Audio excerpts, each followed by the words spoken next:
They say one friend out of every group has the potential to be a serial killer. I went ahead and threw Dave off a cliff just in case it was him. Death Metal Pug is next.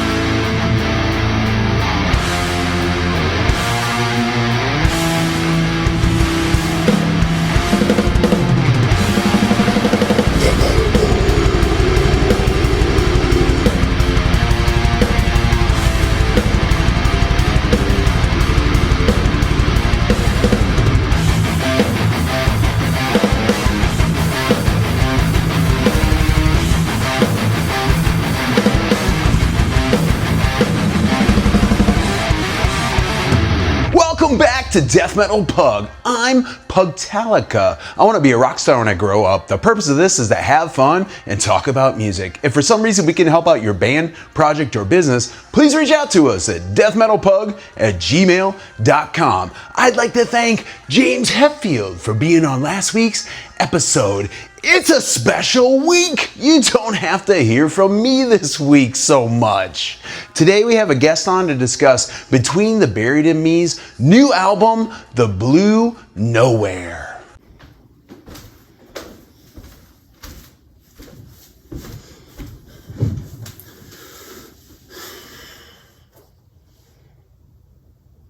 What's up, Puggers?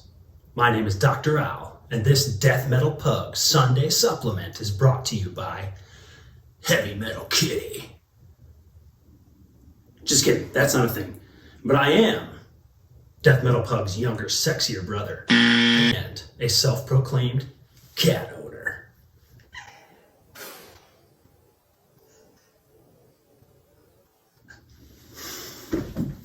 Wait, I'm supposed to have a beer for this show, aren't I? Well, Pugger, he's an old school guy. And I'm a new school guy, so I'm drinking a beer from a hot new money brewery, Dimensional Brewing from Dubuque, Iowa.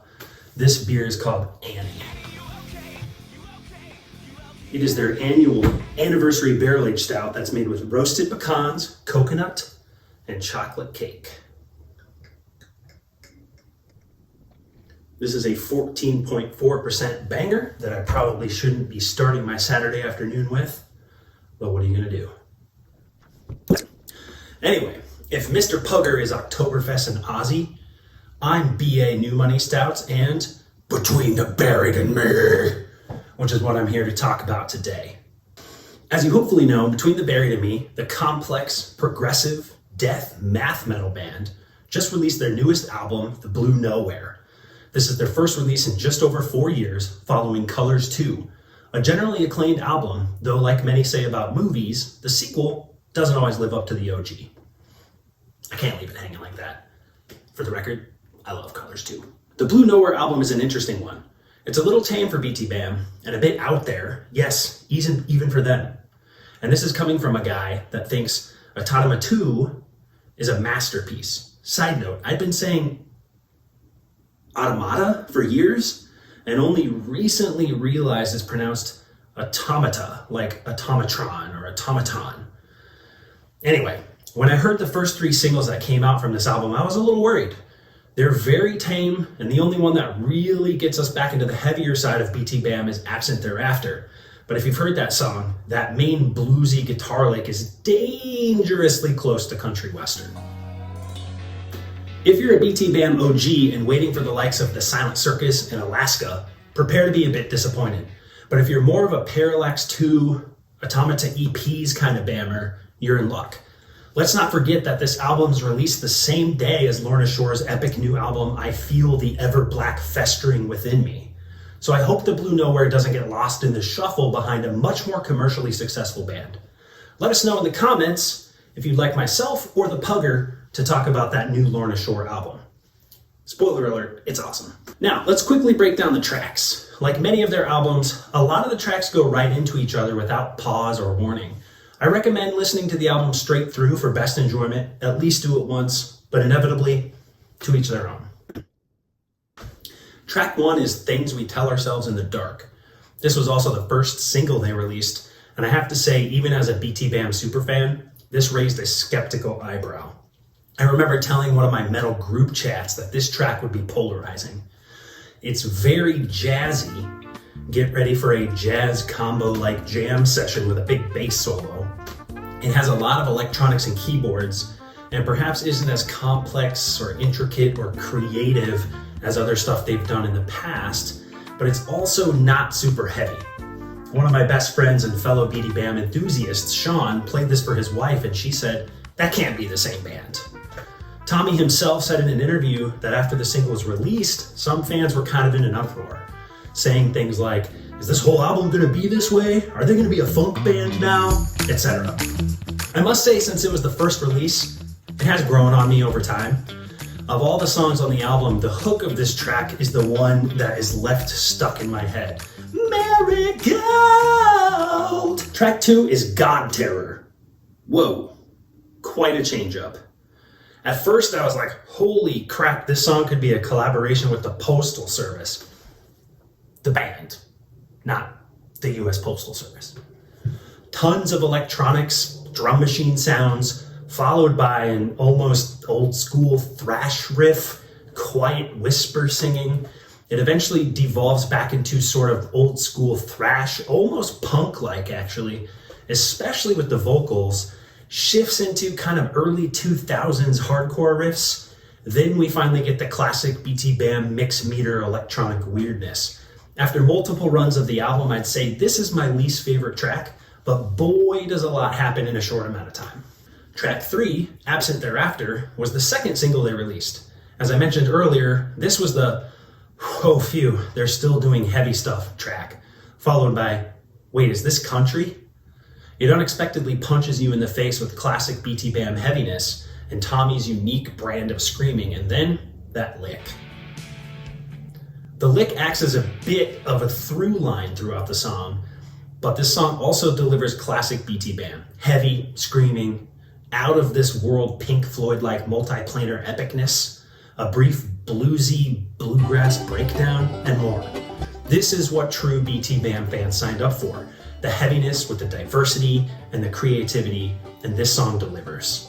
For the fans of the Autotoma EPs, this is where the horns kick back in. Metal with saxophones and trumpets, who knew? The hook is also insanely catchy, but Tommy is singing so dang high, good luck keeping up. As often happens on their albums, the next two tracks sort of go together. Pause is a brief interlude. I had to stop myself from saying brief, pause. That leads to the next track, Door Number 3. Pause is a slow, unearthly electronic track, and I genuinely laughed out loud in delight when the huge piano sound kicked in. A lot of metal fans will write this track off, but this guy loves all Between the Buried and Me. I'm that one weirdo that's listened to Sheminal Take 2 as much or more than Mordecai. Though it plays right into Door Number 3, you won't miss the change as there's a literal snare count and things suddenly get heavy again. Though it's not a bad song, I think Door Number 3 kind of just gets lost in the middle of the album. Even though it's classic BTBAM in many ways, including an epic, almost Latin dance samba-y chunk.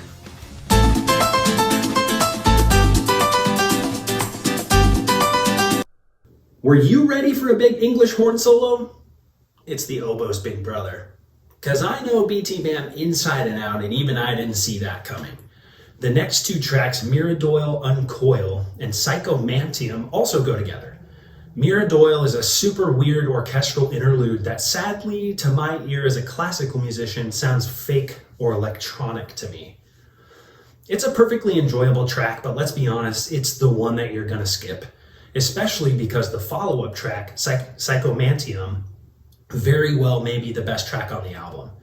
This is classic BTBAM in all the best ways. Heavy, lots of screaming, blast beats, their classic progressive mathy take on classic death metal, mixed with their signature otherworldly harmonized soft moments, and of course, a classic BTBAM organ grinder moment.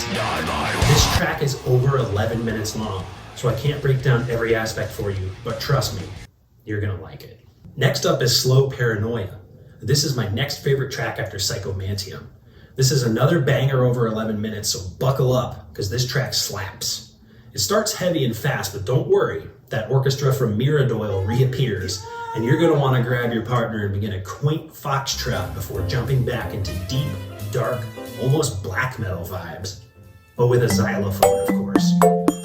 Like Psychomantium, this track is long, so get ready for all that BTBAM has to offer. This track has the longest, slow, trippy sections on the album, but I'm here for it. If you live in a place where it's legal, this is the gummy track. Feel free to cut that part out if you need. Slow Paranoia is one of the only tracks on this album with a hard stop, which leads into the third and final single they released before the album, the title track, The Blue Nowhere, which again is going to be a controversial or polarizing track. It is 100% slow, tame, and sing-songy. Old school BTBAM fans are going to be skipping this track, but the lyrics are great. The song is beautiful, although it is admittedly kind of simple for them. This may be the one that snags them a little more commercial success. We'll see. I recently watched a video they released about the making of the album, and even the drummer said he was listening to the demo thinking something like, is this really the direction Between the Buried and Me wants to go? But he also said the song grew on him over time and became his favorite, for what it's worth. Finally, this leads into what is essentially a long outro track, Beautifully Human. This is mostly a slow lyrical song with lyrics harkening back to the opening track. This is back to the chill ambiance type of track that they're known for, without it being so simple or commercial as the title track that preceded it. In the end, I found that I really like this album. I hesitate to say it's up there with the big three, i.e. The Silent Circus, Alaska, and Colors, but it's really good. It's just a bit more out there. My guess is this will be well liked and probably critically acclaimed, but to the general public or the more comme ci comme ça fans, it'll fall more into the underappreciated category alongside the Great Misdirect and the Automata EPs. See, I can't say that word. And I think we can all agree, though, it won't live down at the bottom with the Anatomy of. Side note, doing this review made me realize just how many of their albums technically start with the word the. Look it up. Anyway, thanks for having me, Death Metal Pug, though this might just be inserted into the middle of other stuff. So if this is the end, thanks for having me. Go check out Between the Buried and Me. Cheers. Between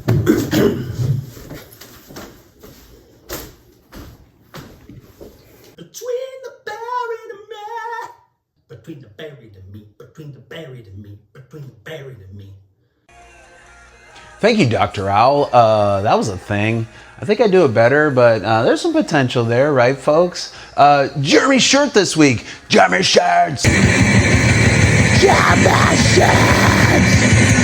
Jeremy shirts. Jeremy's shirt this week is from Cattle to Cap. Jeremy says, I think I got this at Reggie's at the Apostrophine Extinction Tour. Josh Elmer was watching the merch table, but not selling shirts. So we had to stand there awkwardly for like 10 minutes, and he kept reassuring me the merch guy'd be right back. He also noted that he liked the look on the bull's face. Jeremy shirts! Jeremy shirts! Jeremy shirts!